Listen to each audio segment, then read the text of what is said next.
Om Namo Bhagavate Vasudevaya. Om Namo Bhagavate Vasudevaya. Om Namo Bhagavate Vasudevaya. Narayanam Namaskrityam Naram Chaiva Narottamam Devim Saraswatim Vyasam Tato Jayat Mudirayet Nashta Prayeshva Bhadreshu Nityam Bhagavata Sevaya Bhagavati Uttama Shloke Bhaktir Bhavati Naishtiki Krishnaya Vasudevaya Devaki Nandanaya Cha Nanda Gopakumaraya Govindaya Namo Namaha.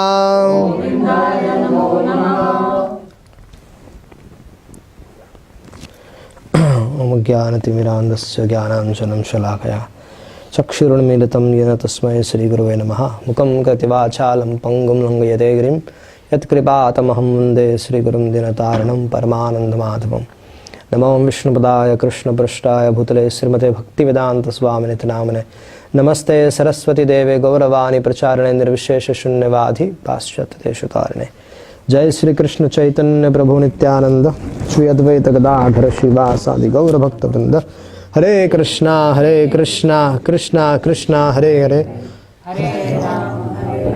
Ram Ram Hare Hare. So thank you all of you for giving us an opportunity to glorify Srimad Bhagavatam.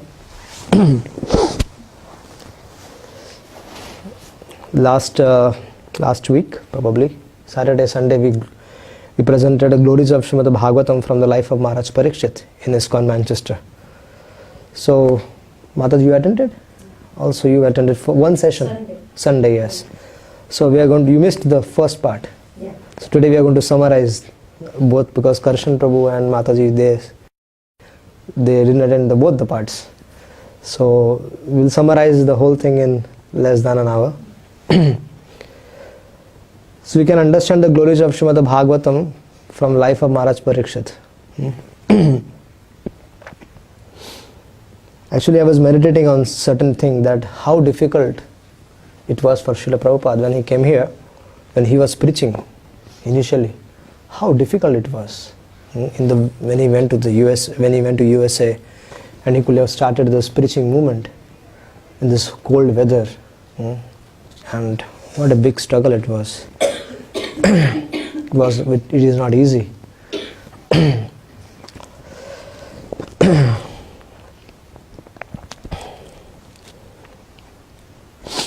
So Krishna, you might have heard in Srimad Bhagavatam that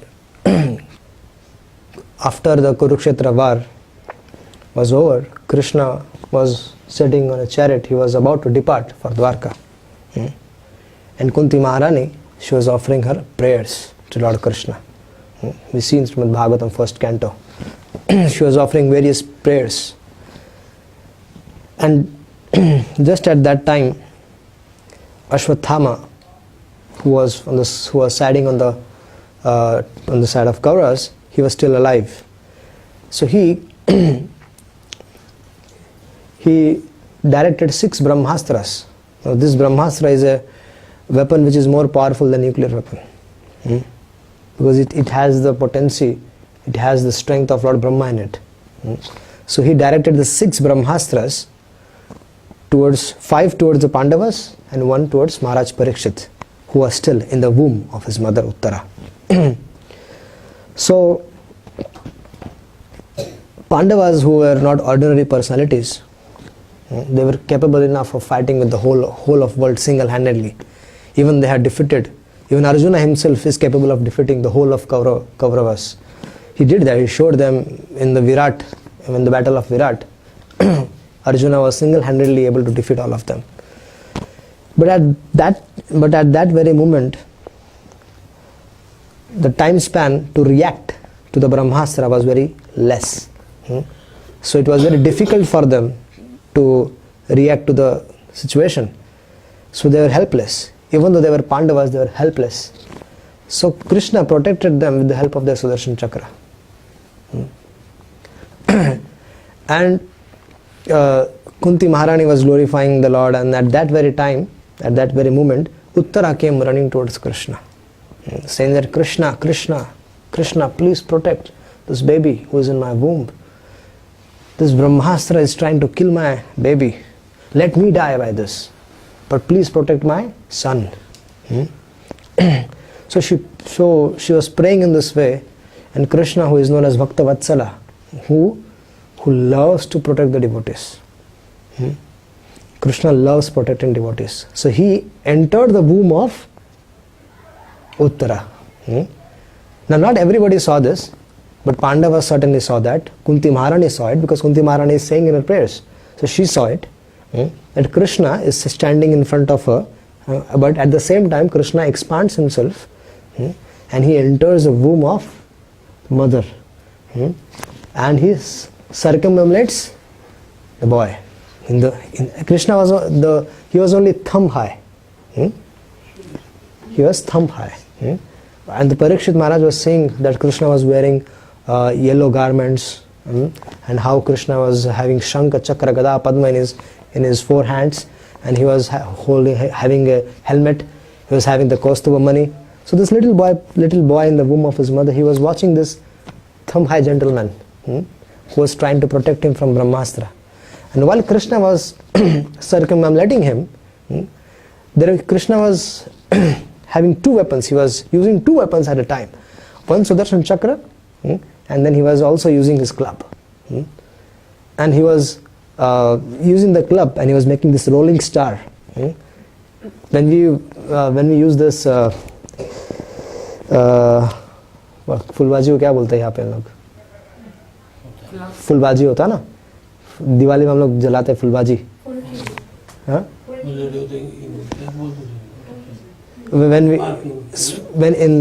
During the Diwali time, there is a particular type sparklers. Yeah, sparklers. So just like with the help of sparkler, we can make a rolling star like that. So like that, Krishna with his club was protecting Parikshit Maharaj. So our acharyas, they write that why is Krishna using two of his weapons? Only Sudarshan Chakra was enough. Sudarshan Chakra is powerful enough to counteract the power of Brahmastra.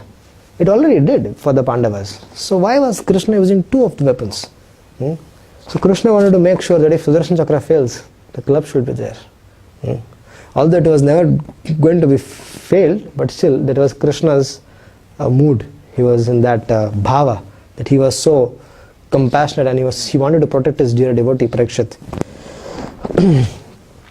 So after this was over and Parikshit was protected, then at a very auspicious time Parikshit Maharaj took birth, and Yudhishthira Maharaj and all the Pandavas, everybody was very, very happy, very, very joyful, very jubilant by seeing the birth of Parikshit. And Parikshit, as soon as he was born, and Yudhishthira Maharaj invited so many Brahmanas to do the samskaras. There are certain rites which need to be performed. And the Brahmanas, they chant some mantras from the Vedas, and brings all auspiciousness for the baby. And then Yudhishthira Maharaj, he gave gift to Brahmanas, he gave charity with gold and so many other things he gave as a gift to the Brahmanas. And then he requested the Brahmanas, would you please like to say something about the astrological calculations of this boy? What is he going to be like? And Brahmanas were very pleased and said that this boy is going to be very extraordinary. He is going to be like the son of, like Ishvaku Maharaj. Ishvaku is the son of Manu Maharaj, and who is the son of sun god. So he is going to be like Ishvaku Maharaj. Then he said, Like he is going to be like Prahlad Maharaj, he is going to be like, in devotion he is going to be like Prahlad Maharaj, in his expertise in in fighting he is going to be like Arjuna, in equanimity he is going to be like Yudhishthira Maharaj and Brahma, and in giving charity he is going to be like Shibi Maharaj. So, there are so many incidents related with all this great personalities. We discussed this on Saturday. I don't wish to go in much detail, but giving an example of Shibi Maharaj, he was very generous and he was very charitable. So the demigods, they wanted to test him. So once Indra, he disguised himself as an eagle, and Agnidev, he became as a pigeon. And they played a drama, and the drama was that the pigeon would go and fell at the feet of Shibi Maharaj, asking for protection from the eagle. So pigeon, he cried, please protect me from this eagle. And Shibi Maharaj said, yes, I will protect, no worries, you can stay, you can be here. And then the eagle came, and the eagle asked for, I want this pigeon. He said, I can't give because he has taken my shelter, I am a king. So then he said, okay, then give me your flesh, which equals the weighing scale. You put the pigeon on the one side, and you can use the flesh from your body and put it on the other side, and when it's equal, I can take that. But after Shibi Maharaj, he cut the flesh from his thighs, then from his body, from various places, but still the pigeon was heavier. It was not getting lighter. And then Maharaj Shibi offered himself, said that this eagle can eat me. And at that very time, the demigod started showering flowers on Shibi Maharaj. And so that's why Parikshit Maharaj is compared to Shibi Maharaj here. And Indra and all the demigods were very pleased with Shibi Maharaj, because he was very charitable. Even they wanted to give their own body in charity for the help of others. So in this way, Parikshit Maharaj was compared to so many personalities, great personalities from the universe. He had qualities of all these great personalities. So Parikshit Maharaj was very, although when Lord Krishna departed from the world, Kali Yuga already began, but Lord Krishna and his devotees are equally powerful. So Parikshit Maharaj also was very powerful, and because of his presence, Kali Yuga was not able to show its impact on everyone. Kali Yuga actually was trying to find a space. He was a personality, so he was trying to find a space somewhere. So once Parikshit Maharaj was traveling throughout his kingdom, and at that time he saw that Kali personified was trying to kill bull, which was representing dharma, and Mother Earth, who was in the form of a cow. So Kali was trying to kill dharma and was trying to kill this cow. So Parikshit Maharaj was very disturbed that who is this rascal who is trying to trouble this bull and cow. And then immediately Parikshit Maharaj took out his sword and he wanted to kill him. But this Kali, he surrendered to Maharaj Parikshit and he said, please, how can you kill me? Because this is my time. This is my age. This is the time I should be ruling. But because of your presence, I am not able to establish my kingdom here. I can see all the people here, although they are in my age, but they are all following dharma. And Parikshit started laughing. And he was begging, please give me some place. He said, okay, I give you four places. Wherever there is gambling going on, wherever there is meat eating going on, wherever there is illicit sex going on, and wherever there is intoxication, you can be at those places. So if you see these four things going on anywhere, you can always see there is quarrel there. There is kinds of hypocrisy and always fights and everything is going on at places where these things are there. So Parikshit Maharaj said, that is obvious, I am always at these places, give me some new place. And he granted the 5th place, gold. He said, wherever there is gold, then your effect will be there in that place. So whenever somebody is dealing with gold and earning money with that business, then you shall see that good amount of money has been given as a charity to the brahmanas or to devotees, so that he is not affected by the Kali Yuga, by the effects of Kali. So in this way, Maharaj Parikshit gave 5 places to Kali. And then gradually Maharaj Parikshit was ruling exactly like Yudhishthira and Ramachandra. Even though it was Kali, and Kali was given 5 places, but still he couldn't find it, because still Maharaj Parikshit was physically present. Everything was auspicious and everybody was following dharma. So one day, as years passed, one day Maharaj Parikshit he went on hunting. He went on hunting, and while he was going around in the forest, he was thirsty and he was very hungry. And then Maharaj Parikshit, he thought that let me go and eat something or have a drink, get some water for myself. So he visited an ashram, a sage's ashram, Shami Rishi's ashram, which was nearby. So Maharaj Parikshit went there, and he saw that Shami Rishi, the great sage, was meditating on the Supreme Absolute. He was in trance. But because he was thirsty, because he was hungry, imagine that we are hungry and we are thirsty, then we lose our cool, and we gave a call someone that if Prabhu is coming from the office, and he is very, very hungry, then he calls some Mataji, please keep some arrangement, prasadam ready. And if prasadam is not ready, then you might get disturbed. I get disturbed. So Parikshit Maharaj was disturbed that he didn't get food and no welcome. He was the emperor of the whole world, and his duty was to protect everyone, and he was protecting that, he was doing his duties nicely. So it was natural that whenever he went to the sage's place, the sages should have come and welcomed him. But that didn't happen. So Maharaj Parikshit, being upset, he decided that let me go from this place. But just before leaving, he put a dead snake on the sage's neck, just before leaving. And this was seen by some of the children playing there, and one of them was Shringi, his son.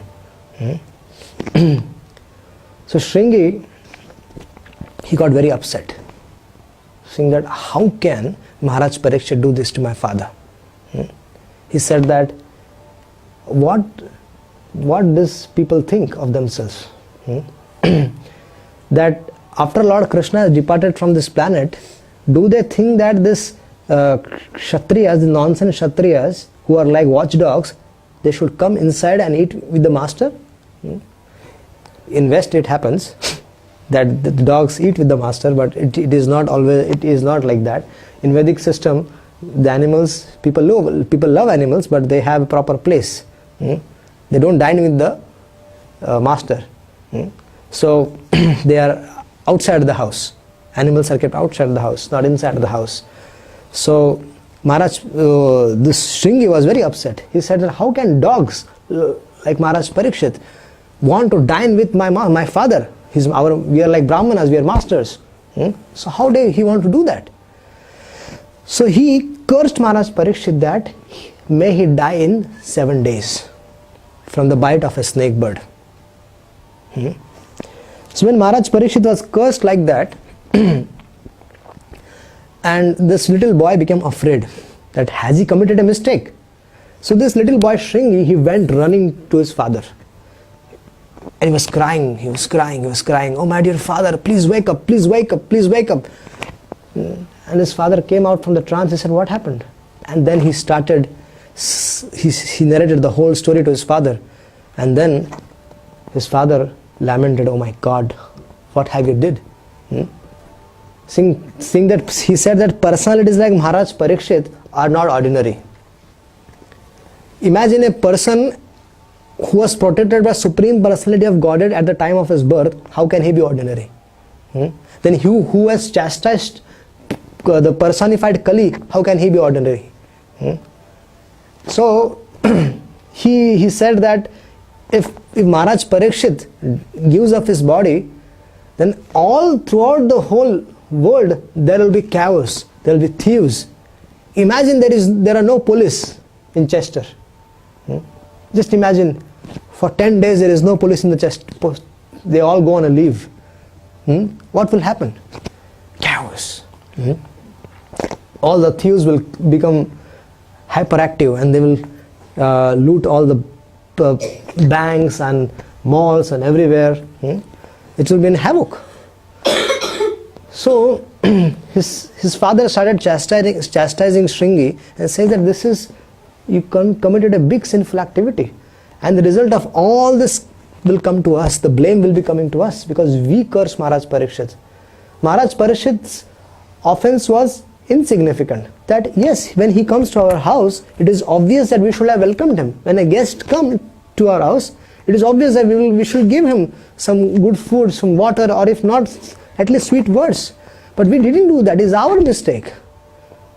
How did you curse him? Instead of welcoming such a guest who is all powerful, you cursed him. So that was a sinful reaction from our side. Now when Maharaj Parikshit was walking back towards his home, he was thinking something else.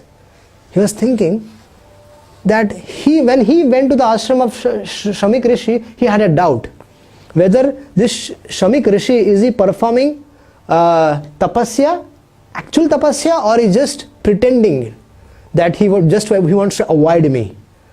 So he had a duality in his mind. That's why he took a decision of chastising him by putting a dead snake on his neck.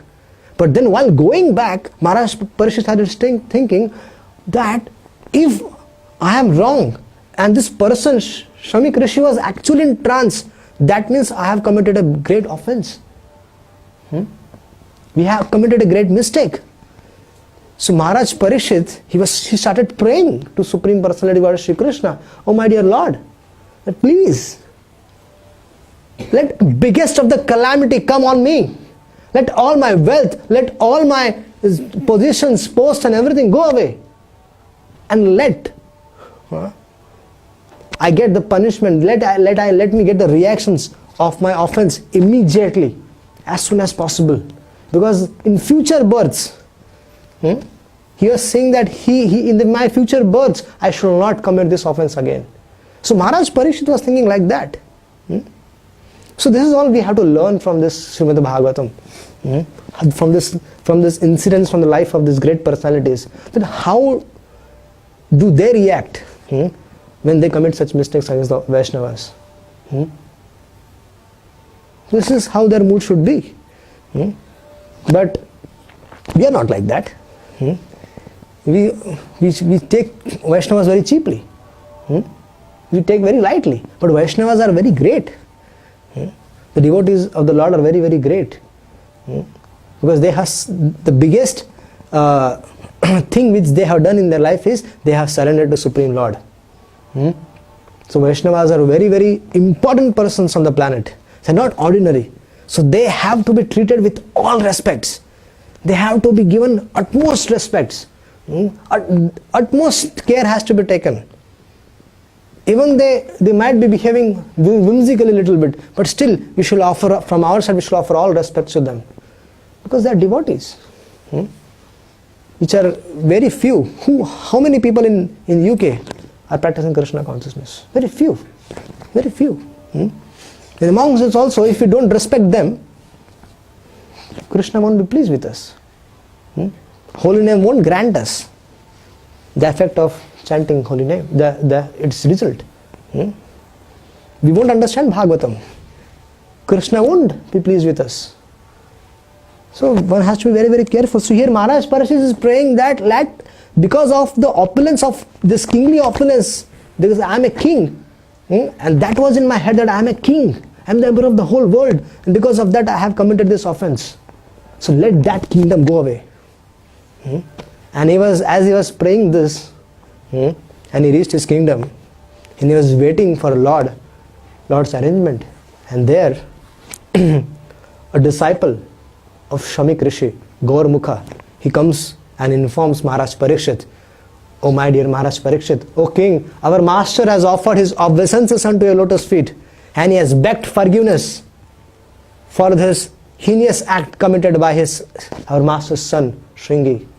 But he has cursed you to die in 7 days.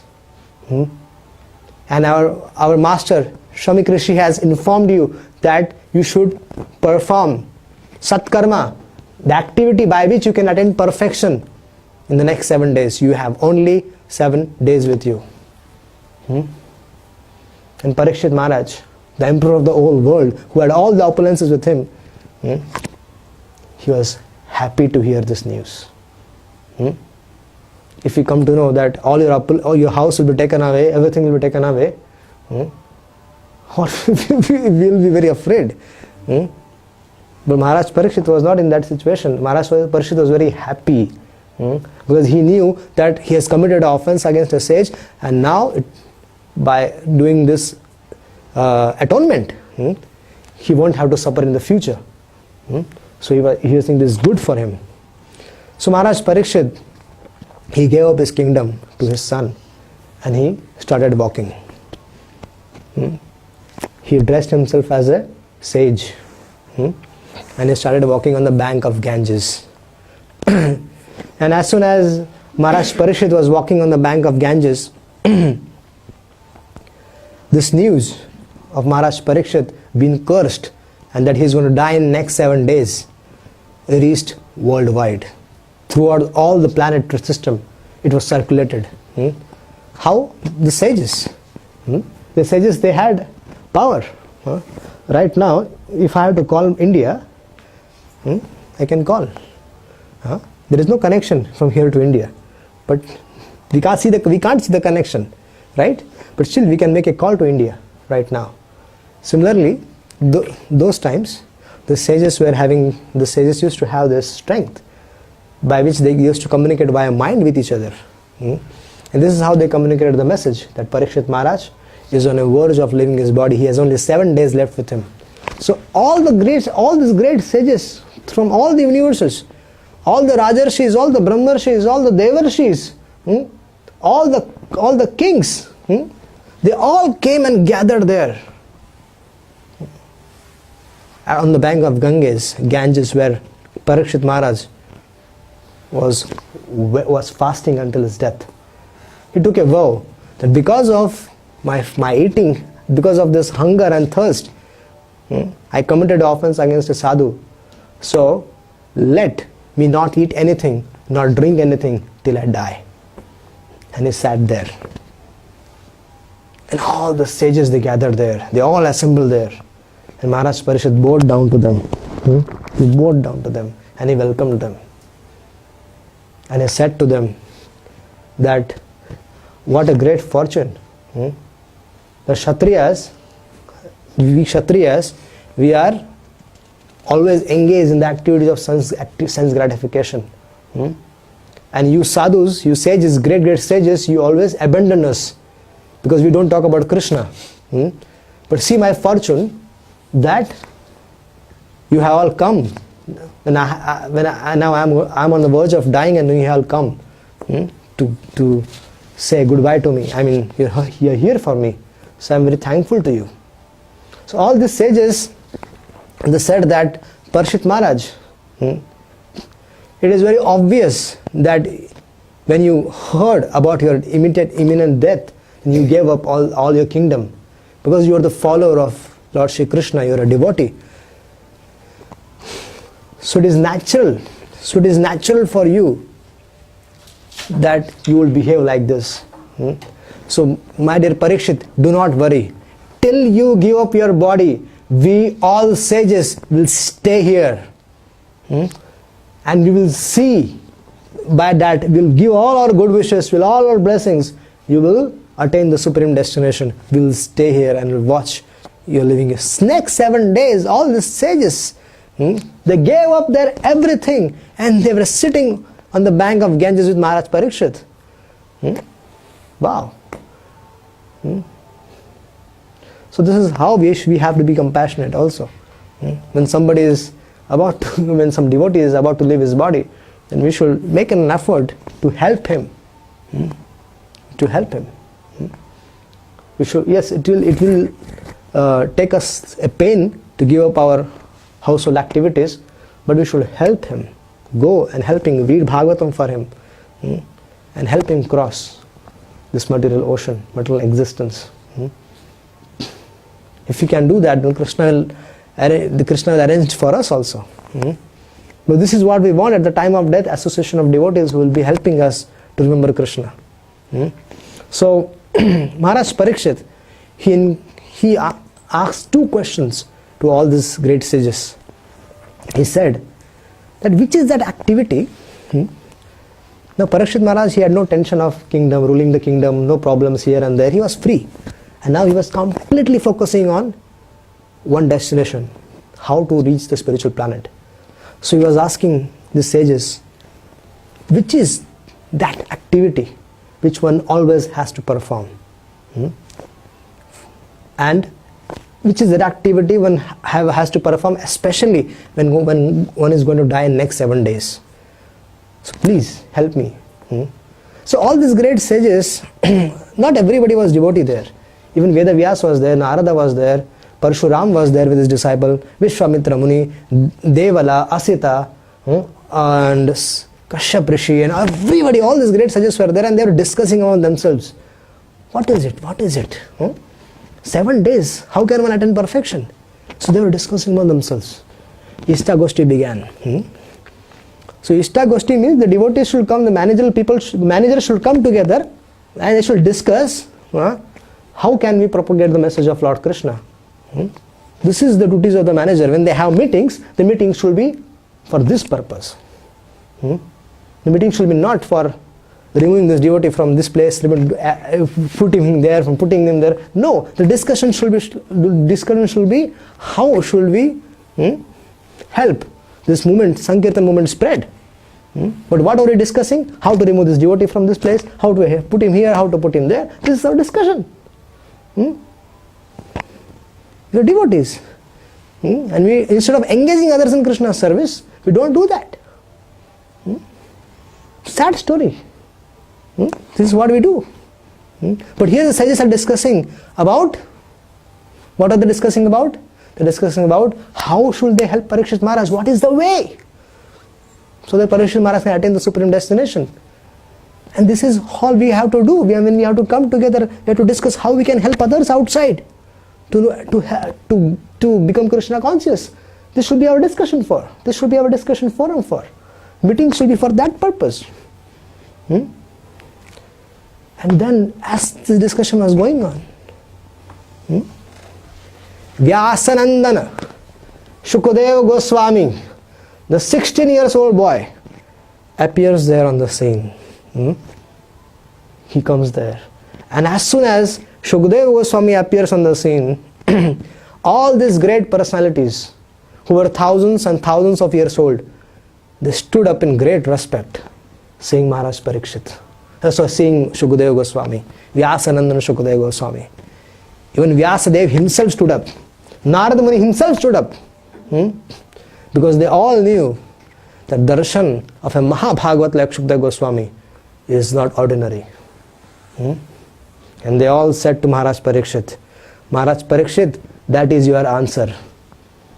Krishna himself has sent his answer to you. Go and take shelter of Shukadeva Goswami. And they all gathered around Shukadeva Goswami. And Maharaj Parikshit gave Shukadeva Goswami an elevated seat. And he worshipped. Shukadeva Goswami was worshipped by Maharaj Parikshit, just like we worship Lord Krishna. So similarly, he was worshipped by Maharaj Parikshit. He did the feet bathing ceremony. He drank the water. And then he put forward the same 2 questions to Shukadeva Goswami. And Shukadeva Goswami said,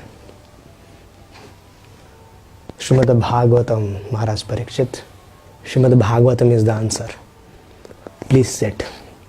And for the next 7 days and 6 nights, we will discuss Srimad Bhagavatam. And before that snake bird will come, you will perfect your life. So please, let us take shelter of Srimad Bhagavatam. And Maharaj Parikshit, he sat down at the lotus feet of his Gurudev and he inquired. He started inquiring about Lord Krishna.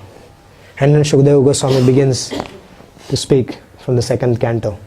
Then he speaks about 3rd canto, 4th canto, 5th canto, 6th. In this way, then he speaks about Lord Krishna. He speaks about various pastimes. And Parikshit Maharaj goes on questioning him, goes on asking him various questions on various subject matter about creation, about the lives of so many devotees, how they attend the Supreme Lord. Parikshit Maharaj completely forgot that he was going to die.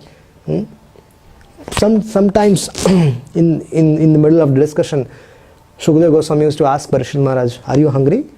Are you thirsty?"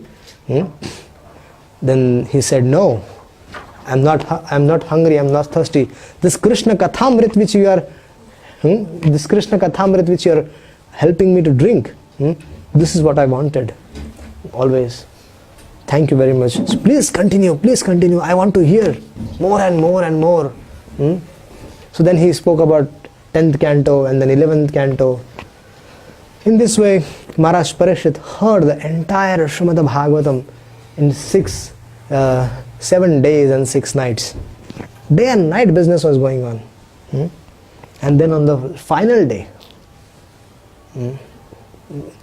when the whole Srimad Bhagavatam was recited to Parikshit Maharaj, Parikshit Maharaj, he was very satisfied after hearing. Then he was meditating. And then he went to his Gurudev saying that, "Oh my dear Gurudev, please," there is one verse, then verse in Srimad Bhagavatam, in 12th canto. In 12th canto, 6th chapter, verse number 6, where Parikshit Maharaj, he says, "Anujani himam brahman vacham yasyami adokshaje mukta kama chayam sheta praveshya vishwajami asun." He says, "O Brahmana, O my dear spiritual master, please give me permission to resign my speech and the functions of all my senses unto Lord Adokshaja. Allow me to absorb my mind, purified of lusty desires, within him, and to thus give up my life." Now Parikshit Maharaj is completely cleansed of the contaminations which was there in his heart. He is completely cleansed, he is completely purified. And now he is attained such a stage of Krishna consciousness that he can give up his body on his own. Imagine he was cursed to die from the bite of a snake bird. But after taking shelter of Srimad Bhagavatam, now Parikshit Maharaj is requesting his Gurudev, even though he is having capacity to give up his body, but he is requesting his Gurudev, he is asking permission from him. "Please give me permission, I can quit my body." And then in the next verses, Shukadeva Goswami, he says, "So be it. Please prepare yourself. And then Shukadeva Goswami departs from that place. And then Maharaj Parikshit, Shukadeva Goswami, then Maharaj Parikshit, the saintly king settled his mind within his spiritual self by pure intelligence and proceeded to meditate upon the absolute truth. His life here ceased to move, and then he became stationary like a tree, and then completely fixing his mind on the lotus feet of the Lord, remembering his pastimes, what he has heard from Shukadeva Goswami, Maharaj Parikshit left his body. He left his body and he attained the supreme destination, the spiritual world. And the snake bird, it did come, but it only perform the funeral ceremony.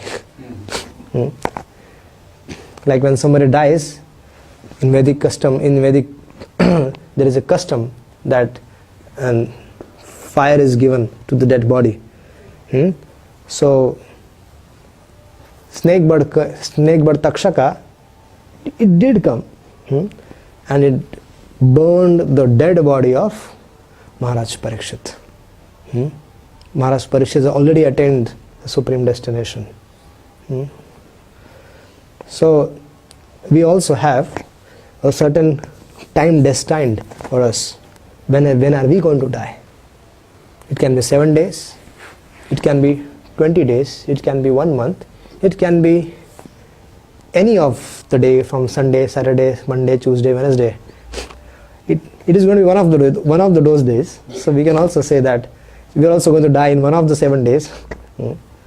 So we should try to perfect our life before the death comes. And how can we do that? By taking shelter of Srimad Bhagavatam. There are 3 ways of serving Srimad Bhagavatam.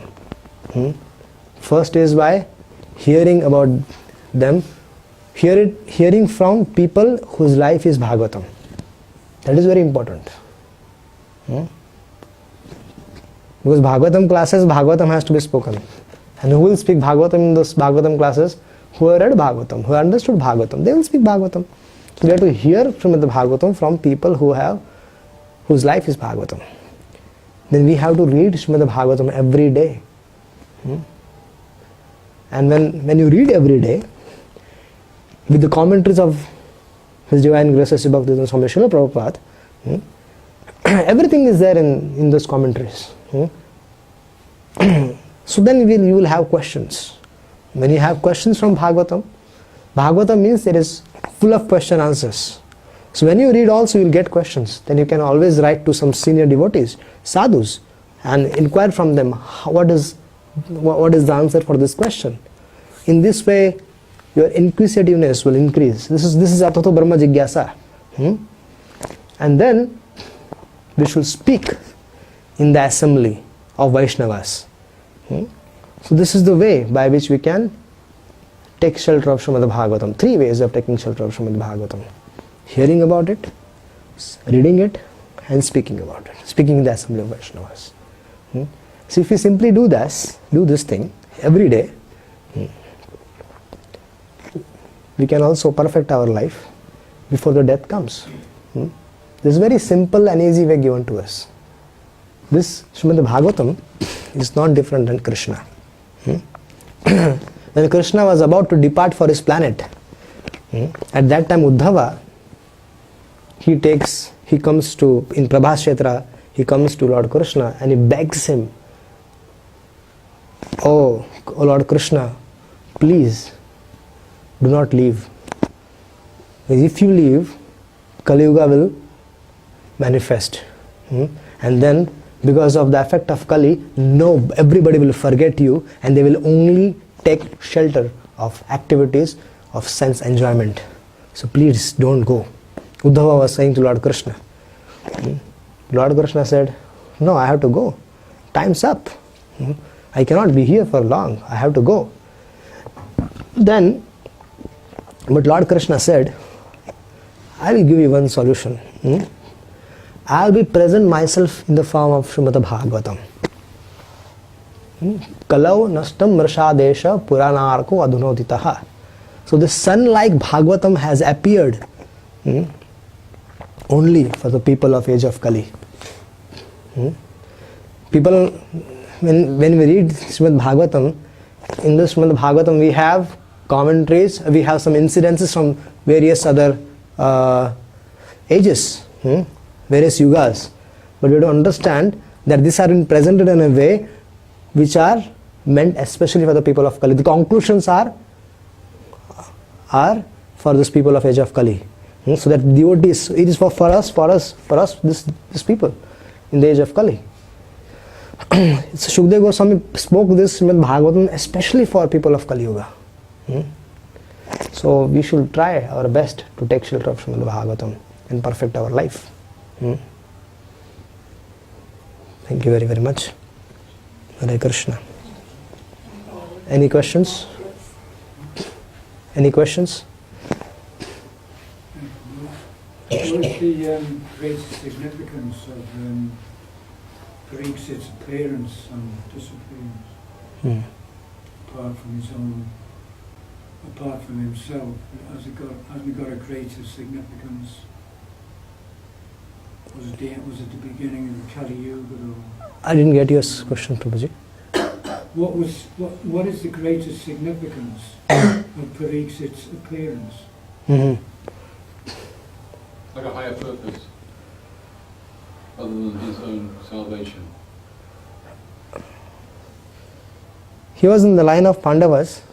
He took birth in the line of Pandavas, and it's a very special story, isn't it?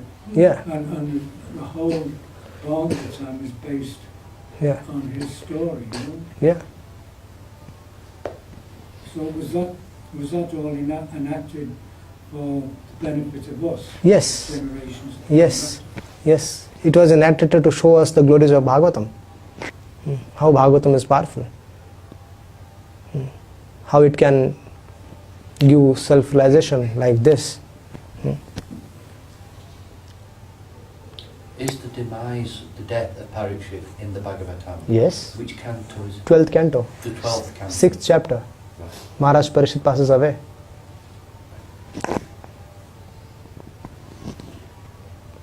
Chand Prabhu. Happy to see you, Prabhu. Meeting after a long time. It's a very difficult read, is the Bhagavatam. It's very difficult to read. Have you any advice how to make it easier or... Give us your email ID, we'll send you the self-study course. We are having a self-study course on Bhagavatam. Okay. Around 1200 devotees are doing with us. So it's a very simple course. You can just give me your email ID. Thank you. And I'll send you the course, and you can, a very easy and simple way of studying Srimad Bhagavatam. Right. Generally there are two options. You want to speak for 10 minutes on this? I don't have, I think people will be interested in this. but you should have, I didn't bring anything. My laptop, it's But you can give a probably, there are two things, two problems which we generally face with reading Srimad Bhagavatam is that the vastness of the literature. Huge grantha, huge literature. And when we read this every day, when we make an effort of reading every day, and when we come across 6th canto, 5th canto, or so, then we forget what is in the first canto. We don't remember it. So these are generally, it is, and there is no proper, we read with the help of the purport, so it's become so long that we don't get a proper flow also of reading. So we have a way where you take shelter of Srila Prabhupada's purport also, and then we also present a technique by which you can read the overview of the whole Srimad Bhagavatam also. So every day we ask only 30 minutes from everyone to spend 30 to 35 minutes at a max to spend on Srimad Bhagavatam. Sorry, how many?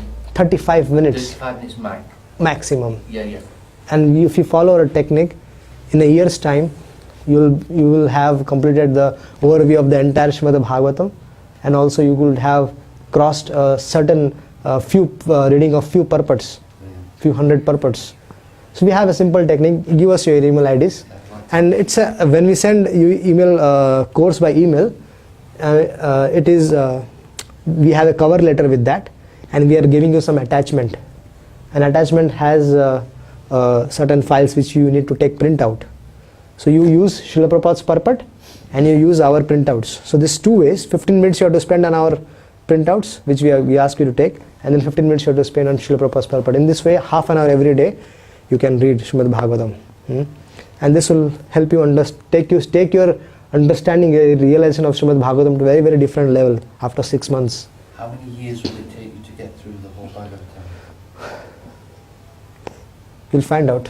In less than a year. The overview you can do in a year. Overview of Srimad Bhagavatam you can do in a year. Because you're reading the Yes. reading the verses. So what we have taken the like Krishna book, like Srila Prabhupada wrote Krishna book. Now what is in Krishna book? Srila Prabhupada has made in the story form. Only translations, but it is he made in the story form. So taking this idea from Krishna book of Srila Prabhupada, we have made the entire Srimad Bhagavatam like that.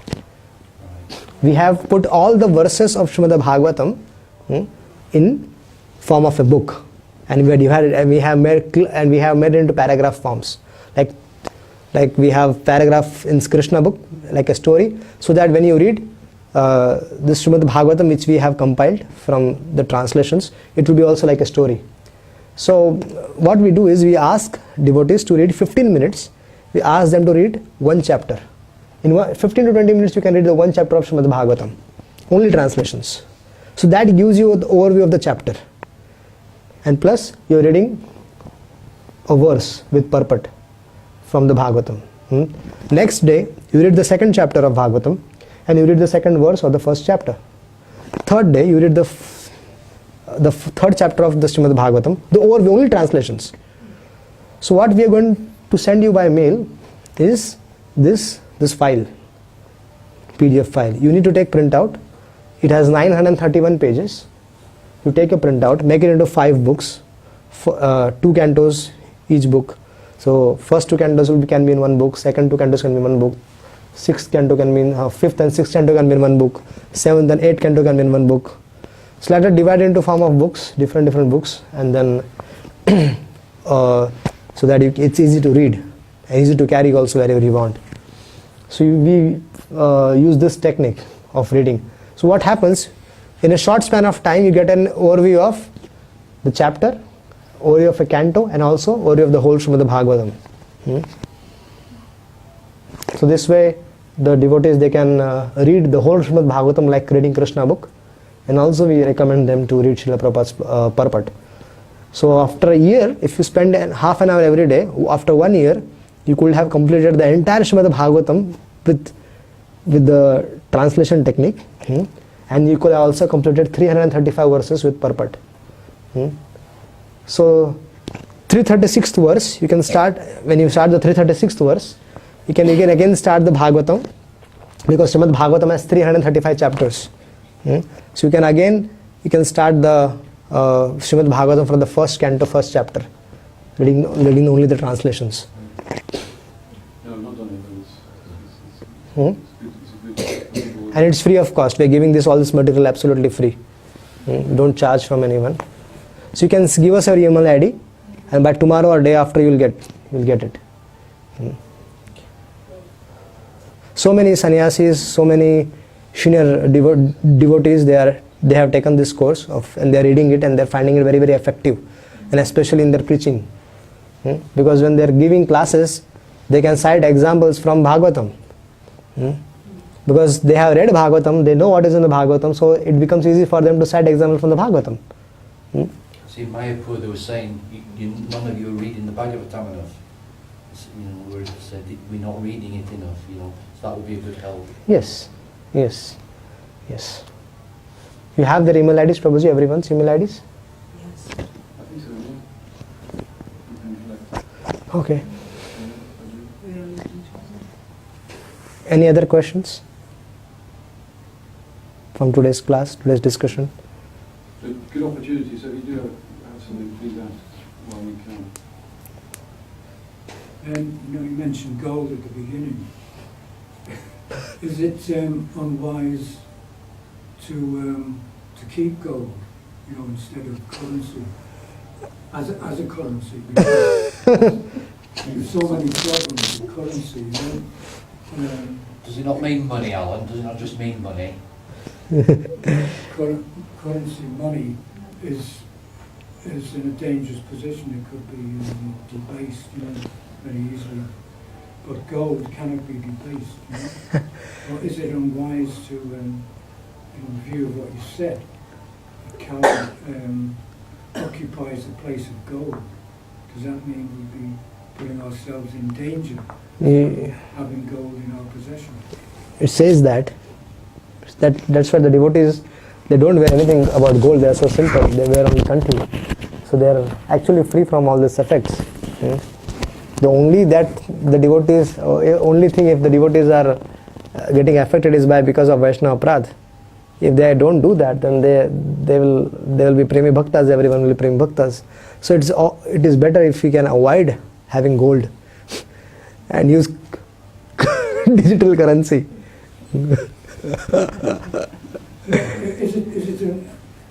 Is it the source of any more evil than just money? Is it more evil to possess than just money? Actually, the same thing. Actually, the principle is that if you have gold, then gold, having good amount of gold, then it is obviously will not be by righteous means. And if you have such amount of gold, then you will have to have a desire of more gold. Let's have more and more gold. The greed will increase, and then that will take you away from your path. So if you succumb to greed, yeah, the sin of greed. Yeah. So just to it takes the sadhaka and the practitioner of devotional service away from the path of Krishna consciousness, because then he'll be absorbed in collecting more and more gold. No, I'm not talking about hoarding. I'm just saying, whatever capital one has, if a portion of it is kept in gold instead of stuck in some bank, is there any problem with that? Better follow what Srimad Bhagavatam is. Got money, haven't they? Yeah. Most, Yeah. I know some haven't, but most have. And so what's the difference between having the currency or gold? Well, now gold is... Try it and find it out. Gold never doesn't lose its value, whereas currency can be debased at any time. If you ask me, Prabhuji, I'll just simply say I'll follow Maharaj Parikshit's instruction and understand that yes, the Kali Yuga exists in gold, so I will not try it. But if you want to try it, go ahead. If gold is so bad, then why did Prabhupada have gold teeth? Some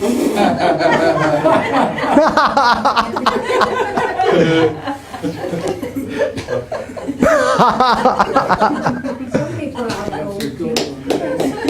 Because it works. Because it's... Better than... The other thing, Alan, back in the days of this, there was no currency. Gold was the only currency. There was no pound coins or anything. So I think when it says gold, when it says currency, gold, it means money. Money. Also, yes, it also means money, which has been not used for Krishna. It is said that Srila Prabhupada writes in the purport that if somebody is collecting gold, he doesn't say don't collect gold, but if somebody is collecting gold, then use that. The wealth has to be divided properly, and some of the parts will be used for propagating or giving to sadhus or propagating Krishna consciousness, or so that then it becomes prasad. When it becomes prasad, it becomes purified. Then the wealth becomes purified. So this is the suggestion which Srila Prabhupada gives in the purport, with this understanding that we have to use certain part of our wealth in the service of the Lord. Then then that whole wealth becomes purified. So in this way you can use it, but in this way we have to purify that wealth, because everything not engaged in Krishna's service is contaminated. So when we use that in Krishna's service, it becomes purified. So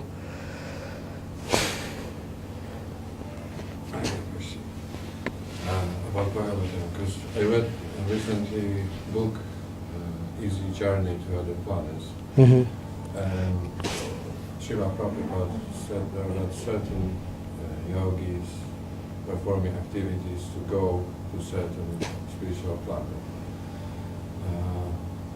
But Srila Prabhupada suggests this chanting Mahamantra, like this is the way to attain the ultimate goal. And also, my question is,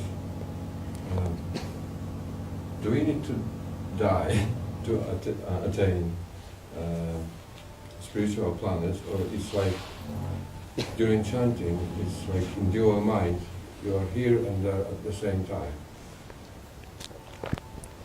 yes, we have to die, but one can attain before we enter the spiritual world, like I'll give you an example that that the fish in the water, it has a different body. If you bring the fish out, and then here it cannot stay, it will die. Similarly, here our body is made from this three modes of material nature, and elements which are used are available in this material world. So there, in the spiritual world, everything is transcendental. It's opposite. Yeah, like Everything is transcendental, and the body is spiritual body. So certainly with this contaminated body we cannot go there. We have to change the body. But soul is not like that. Soul is qualitatively same with the Lord. So he is also Chidananda. So when one enters this, perfects his life here, one has to perfect his life here, and then one gets an opportunity to enter the Lord's abode. So there he gets a spiritual body. So yes, we have to perfect with this body. We have to perfect our life, so that when we give up our body, we get the supreme destination. So that is with the help of chanting the holy name, by hearing about the glories of the Lord, by engaging ourselves and absorbing the service of the Lord, speaking about it, hearing about it. Hearing is more important. By hearing we can understand Krishna very much. So hearing is very important. So yes, we'll have to change our body. We'll get a new body. Can I add? Like in this, obviously we change our body, but while we're here, I think the idea we develop, because ideally we're after love of God, yeah, and that develops and we get different stages of it. So if we become pure through this process, we can experience symptoms of this as well. Yes. So in a way you can call that dual. yeah. That, Yes, I was trying to remember is another question. Yeah. One can, Prabhuji's point is correct. One can, when we are engaged in service of the Lord, our body becomes spiritualized. And when we have spiritualized body, we can experience the ecstatic symptoms also with this body. Just like Putana. In Putana, she was a demon. She came in contact with the Lord. And the Lord was, the Lord's whole body was in contact with Putana's body. Now Putana's body was very sinful. She used to drink the blood of the children. She used to eat the flesh of the children, and she was already associating with so many demons, and she was a complete demon. But she came in contact with Krishna, and then her whole existence got so much purified that when the Brajavasis, when they burnt her body, Aghuru is similar to sandalwood, and from her body the smell of Aghuru started coming. So how this thing happened? Normally if you burn the garbage, we don't get a smell of Aghuru or sandalwood. So similarly Putana's body was completely spiritualized by coming in contact with Krishna.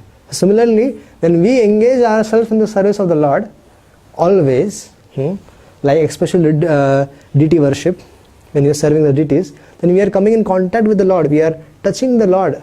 We are putting them to sleep, waking them up, giving them a bath, putting them nice shringar, decorating them nicely, and then feeding them. So in this way we are coming in contact with the Lord in the form of the deities. And this way our existence is purified, because the Lord accepts our service in the form of the deities. He is there.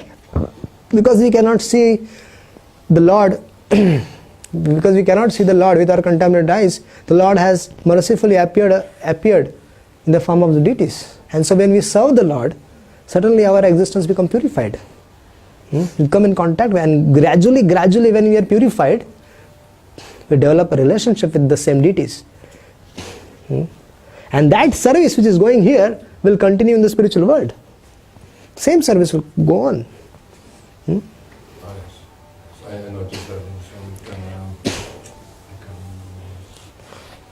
baptism, right, and that it's the same goal in spiritual world, like here, is to serving. Yes. Krishna. Yes. Nothing changes. Yeah. Place changes. Yes. When the heart is cleansed, you know you get Swarup Siddhi. You know what is your position, what is your seva. And then when you enter the abode of the Lord, the same seva continues. It's so simple. Nothing complicated. People hanker to know their Swarup Siddhi. I want to know my Swarup. First cleanse it. Swarup is... Swarup Siddhi is the Cosmic form. Cosmic form? What is your, in the Lord's Leela, what is your seva? So many people, they concoct on that.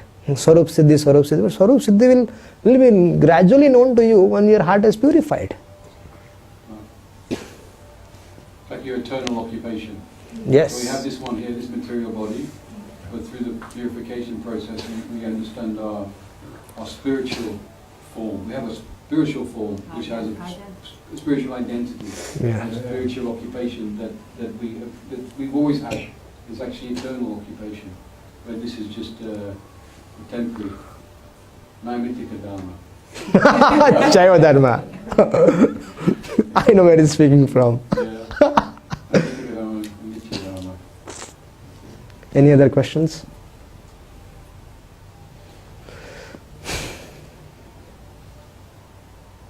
Wow. Oh, I got one more question about time, because I read the time is like split to gunas. 24 hours split these 3 gunas, passion, ignorance, and good, and it's like 8 hours. But 8 hours. yeah. And My question is how it's divided, because I'm not sure about this. in Bhagavad Gita it is explained nicely, right? In Bhagavad Gita it is explained nicely. How the detailed explanation is there. So you have to read it. So generally it's the morning time, it's mode of goodness. Yes. Generally, this is better for spiritual activities. And during the day is the mode of passion, which is good for business activities, doing jobs and things like that. And then in the evening, it becomes mode of ignorance. Specific hours, like from 8 to 11? I don't think it mentions specific hours. The Brahman Muhurta, 2 hours before daylight. Yeah, that's Specifically. That's when the morning starts. Yeah. But generally a devotee, when it comes to the day, that's why they sleep early, because then the mode of ignorance begins. There's a verse, what is the verse about to say? Morning, daytime? Night for the Yeah. self-day. For devotees, all the time is same. Because when they are absorbed in the service of the Lord, for them they are not affected by gunas. It is said for those who are not practicing Krishna consciousness. But for a devotee, he is always absorbed in Krishna consciousness. So he is not in modes in any time of the day. Kirtaniya Sada Hari. It's like you gave the example of Bhaktivinoda Thakur, and he came home after work, he went to sleep, 8 o'clock or whatever, and he got up in the middle of the night, which if you look at it, you would say it's more of ignorance because of the sleep. He got up and they sleep, so it's transcendental, above the Suddha Sattva, above the body. So for devotees, calculation is different. If the devotee is absorbed in the service of the Lord, then these rules are not for him. Right, we are in a mode of ignorance, but certainly Srimad Bhagavatam. I mean, there may be a time in some other scripture that's like a mathematical astrology. Yes. Which is the astrology scripture? The one that Bhaktivinoda Saraswati talked about.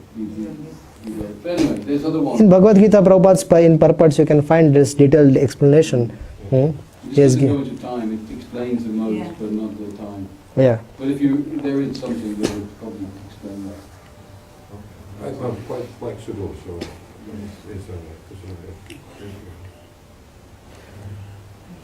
Grantaraj Srimad Bhagavatam ki. Jai. समवेत गौर भक्त वृंद की, शील प्रभुपाद की।